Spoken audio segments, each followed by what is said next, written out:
porque nós vamos conversar agora com o infectologista Alexandre Naime Barbosa. Bom dia, doutor. Bom dia, Marcelo. Bom dia a todo mundo que está ligado na Jovem Pan News. Doutor, falamos tanto, de pandemia, felizmente chegamos nesse momento agora, mas a dengue, eu me lembro que até aqui em São Paulo houve todo aqueles testes que foram realizados pelo Butantan, que está tentando desenvolver uma vacina aqui nacional em relação à dengue. A gente sabe que o calor favorece isso, e também a questão das pessoas que podem ajudar, A água parada é de fato aí a grande forma com que a dengue se prolifera, infelizmente. E não apenas a dengue, que já seria difícil, doutor? Outras doenças também que são relativas aí com o mesmo mosquito. Na verdade, Marcelo, o Brasil está vivendo o pior momento da história em relação à epidemia de dengue.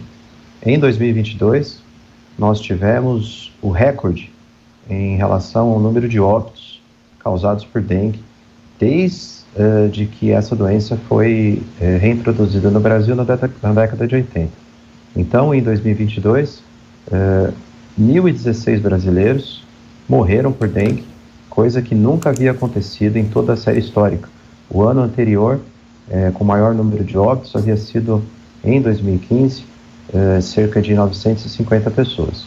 Ou seja, 2023, infelizmente, tem tudo para ser um ano bastante marcado por um excesso de casos de dengue e um excesso de mortalidade por essa doença, que é uma doença que é extremamente grave em algumas pessoas, principalmente nos extremos de idade, crianças ou idosos e pessoas com comorbidade. É uma doença prevenível através do controle do vetor, que é o mosquito Aedes aegypti, e todos nós, há mais de 40 anos, já ouvimos as campanhas contra a dengue, como eliminar os focos que ficam na nossa casa ou no peridomicílio e que são o berçário de larvas que vão depois se desenvolver para o mosquito Aedes aegypti. Só que essas ações, muitas vezes, Marcelo, que todo mundo sabe de cor, como não deixar água parada em pneu, fazer a conservação das calhas, verificar os pratos que ficam embaixo das plantas, elas acabam não acontecendo. Então, é importante que as pessoas transformem a prevenção da dengue em um hábito diuturno, em todos os dias. Existe, agora aprovada pela Anvisa desde a última sexta-feira, uma vacina bastante eficaz, principalmente no que tange em relação à redução de hospitalização. A vacina da fabricante japonesa Takeda, que chama Qdenga, reduz em 95% os casos que necessitam de hospitalização. Está sendo avaliado pelo Ministério da Saúde a incorporação pelo SUS, mas por enquanto, num espaço de tempo curto, isso não vai acontecer. Então esse é o apelo, lembrando que, como você mesmo colocou, Marcelo, não é só a dengue. A chikungunya, que é outra doença viral, também transmitida pela Aedes aegypti, está explodindo no Brasil. Nós tivemos um aumento de 142% de casos de chikungunya, quando comparado com o mesmo período dos 2 meses iniciais em 2022. Então, infelizmente, tudo isso é decorrente da completa falta de controle e da proliferação do mosquito Aedes aegypti. Exatamente, como o senhor falou, esse caminho da Anvisa, a gente imagina para esse ano, então, praticamente a gente pode, esse é o período mais agudo, então a gente pode de fato, não teremos a vacina. Agora, doutor, o que o senhor pode falar em relação também aí, justamente essas outras doenças que são muito graves também, e muitas vezes a pessoa, ela tem a dengue uma vez e pode ter uma dengue hemorrágica, quer dizer, é uma situação de fato muito grave, Só esclarecendo um ponto anterior, Marcelo, a Anvisa aprovou a vacina, então ela já tem o registro aqui no Brasil, vai ser disponibilizada no mercado privado, muito provavelmente nos próximos meses, 1 a 2 meses, as pessoas vão poder comprar a vacina, mas é lógico, para ter impacto em saúde pública, ela precisa ser incorporada no SUS. E as notícias que a gente tem do Ministério é de que sim, há interesse, então talvez nós tenhamos, pelo SUS também, não só pela rede privada, a disponibilização dessa nova tecnologia da vacina da Takeda contra a dengue. Em relação às reinfecções, esse é um problema muito grave na dengue. A segunda vez, nós temos 4, só para esclarecer, nós temos 4 sorotipos do vírus da dengue, que são numerados de 1 a 4, Então, por exemplo, se eu tenho uma primeira infecção, tive, por exemplo, lá em 2015, uma primeira infecção por dengue pelo sorotipo 1, agora em 2023, que está circulando bastante o sorotipo 2, se eu tiver uma segunda infecção, ela pode ser mais grave. Os fenômenos de sangramento hemorrágicos, os fenômenos de choque e necessidade de internação acabam ficando mais intensos. Portanto, numa população altamente exposta, como é a população brasileira, a sorotipos que já circularam, e agora essa epidemia que promete ser bastante intensa, infelizmente, nós temos um potencial realmente de impacto em saúde pública. Então, os municípios, os estados e o governo federal precisam se preparar em relação a hospitais de campanha, em tendas de hidratação. Dengue é uma doença que, se você diagnostica nos primeiros dias de sintoma, essa é uma mensagem importante para a população. Ao menor sinal de febre, dor no corpo, manchas avermelhadas pela pele, procurar imediatamente, e eu vou repetir, procurar imediatamente o serviço de saúde, porque isso pode ser dengue, óbvio que também pode ser outra doença, como chikungunya, para que seja feito o diagnóstico, porque o indivíduo adequadamente diagnosticado e manejado como dengue, de forma muito difícil vai evoluir para formas graves. Então, essas tendas de hidratação, o segmento, alguns exames laboratoriais conseguem reduzir bastante o impacto da doença, mas é necessário o diagnóstico o mais rápido possível. Doutor Alexandre Naime, agora a pergunta do Diogo Schelp. Pois não, Diogo? Doutor Alexandre, prazer em falar com você aqui na Jovem Pan. Doutor, falando ainda da vacina, né, se ela for incorporada ao SUS e tiver uma vacinação em massa contra a dengue, isso vai permitir ao Estado deixar de fazer as atividades de controle e prevenção, né, para a eliminação do vetor, ou as duas coisas terão que andar junto? Não só por causa de outras doenças, mas pelo própria dengue. Diogo, prazer falar com você. Você já deu a deixa, né? Nunca podemos nos descuidar do controle do vetor do Aedes aegypti, porque mesmo que tenhamos uma vacina muito eficaz para dengue, outras doenças como chikungunya e zika se transmitem pelo Aedes aegypti. Então, é necessário manter o controle, inclusive porque os casos de dengue, né, eles vêm subindo, e essa vacinação a gente não sabe quando vai começar em relação à incorporação no SUS. É uma vacina que ela tem um provável impacto, inclusive econômico. Nós temos milhões de reais, e não é exagero, milhões de reais gastos todo ano pelo Ministério da Saúde por conta das internações por dengue. Então, quando a gente vê esse número de 1.016 óbitos em 2022, nós tivemos proporcionalmente milhares de pessoas que foram internadas. Então, quando eu tenho uma vacina que reduz 95% de internação, por mais que ela vá ter um custo, isso vai impactar em relação à redução na questão dos gastos dos pacientes internados. É essa conta que o Ministério da Saúde está fazendo neste momento, quanto custa a vacina, quanto dá para negociar, quanto eu vou economizar em relação à internação, em relação a tudo que é gasto, né, no atendimento desses pacientes, para fechar a conta. E fechando a conta é uma coisa que realmente tem que ser feita, né? O dinheiro público tem que ser usado sempre levando em relação à custo-efetividade dessas novas tecnologias. Aí sim ela vai ser ofertada no Sistema Único de Saúde, lembrando novamente que muito antes disso ela já vai estar disponível no mercado privado. Agora, doutor, para entender a validade dessa vacina, ela vai ser anual também? A pessoa vai tomar esse ano, terá que tomar no outro ano, na sequência? Não, Marcelo. É uma vacina que ela é feita em 2 doses. Então, você toma, por exemplo, hoje, em março, depois você repete depois de 3 meses. Se tomar hoje, por exemplo, a próxima dose vai ser mais ou menos em junho. E ela é uma vacina que é projetada para aplicação única nessas 2 doses.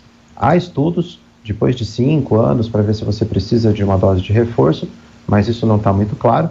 Mas a eficácia dela está comprovada em 57 semanas, que dá mais ou menos 4 anos e meio. Então, num curto intervalo de tempo, são só essas 2 doses iniciais e com uma redução, como eu disse, de internação em torno de 95% e uma redução de sintomas de casos leves, né, de casos de dengue clássica, de dengue sintomática, em torno de 80%, o que já é também um número bastante satisfatório. Um investimento positivo, né, Schelp? Com certeza, um investimento que vale muito a pena Eu queria aproveitar para perguntar um pouco mais sobre a Zika e chikungunya.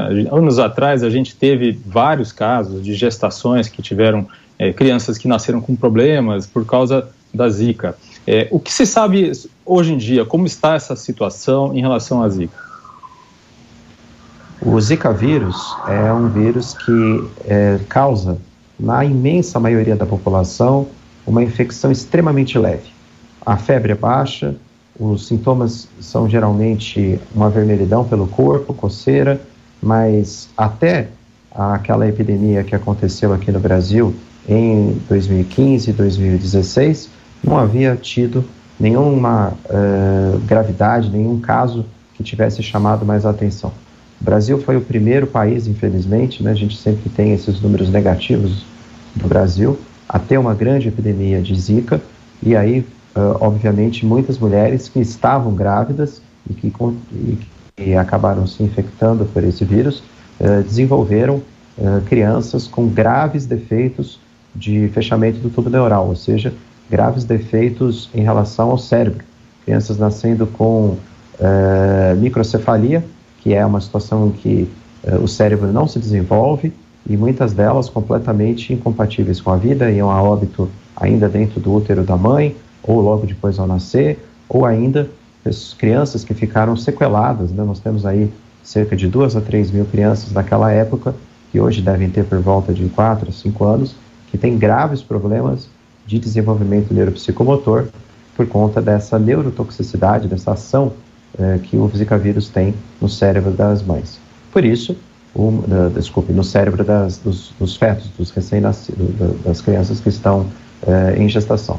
Por isso, a importância do combate do vetor, do Aedes aegypti, principalmente um cuidado maior em relação a mulheres que estejam grávidas ou que estejam no período fértil. Não existe nenhuma outra medida para ser feita contra o Zika vírus. Está se estudando, como também em relação a chikungunya, vacinas que possam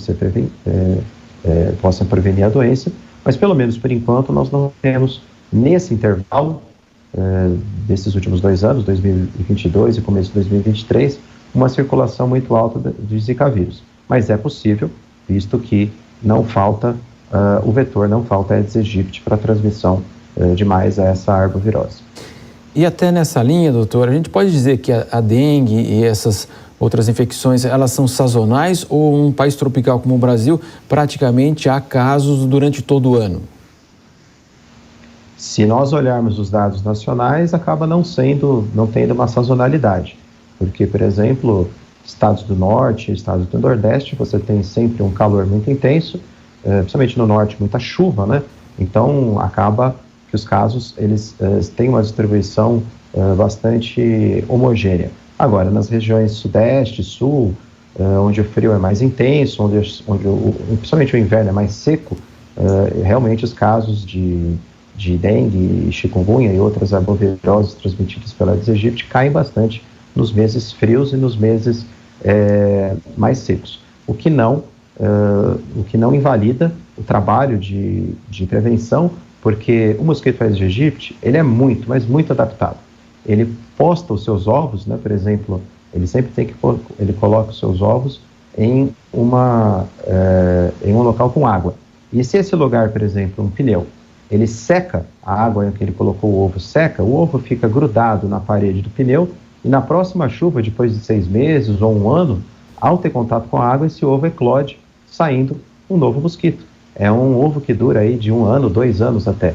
Então veja que as ações não bastam ser efetuadas no período de chuva, elas também têm que ser efetuadas no período de seca, devido a essa quiescência dos ovos do mosquito Aedes aegypti. A população tem que ajudar mesmo, né, Chelpi?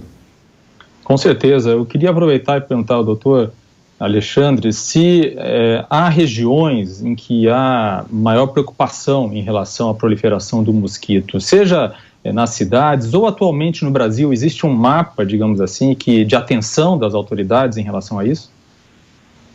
Existe sim, Chelpi. Uma das principais preocupações são relacionadas aos grandes bolsões de pobreza, principalmente em relação a favelas, locais onde você tem baixa infraestrutura de saúde. Porque, como eu comentei, um indivíduo que é precocemente diagnosticado, com dengue, tratado adequadamente, seguido adequadamente, a chance de evolução para quadros graves é praticamente nula. E essa premissa é inversamente proporcional quando eu falo de regiões em que você tem já uma carência de atenção básica à saúde. E, obviamente, em favelas, em grandes grupamentos de pessoas muito pobres, você tem um adensamento populacional muito grande, centenas de milhares de pessoas vivem ali, e com essas condições de higiene, de falta de saneamento básico, existe também maior proliferação do mosquito. Então, se junta tudo do que a gente chama de uma tempestade perfeita para que haja a proliferação do vetor, mas também haja condições de atendimento menos favoráveis do que na população em geral. Então, o mapa, né, o hot map do atendimento à dengue se faz justamente nesses grandes bolsões de pobreza, como favelas, periferia e outros locais que não têm uma estrutura adequada de saúde e que têm um grande adensamento populacional. Conversamos com o infectologista Alexandre Naime. Doutor, muito obrigado mais uma vez pela participação do senhor aqui na programação da Jovem Pan. Prazer foi meu. Um grande abraço ao meu querido amigo Diogo Schelp, a você, Marcelo, e a todo mundo que está ligado aí na Jovem Pan News. Muito obrigado.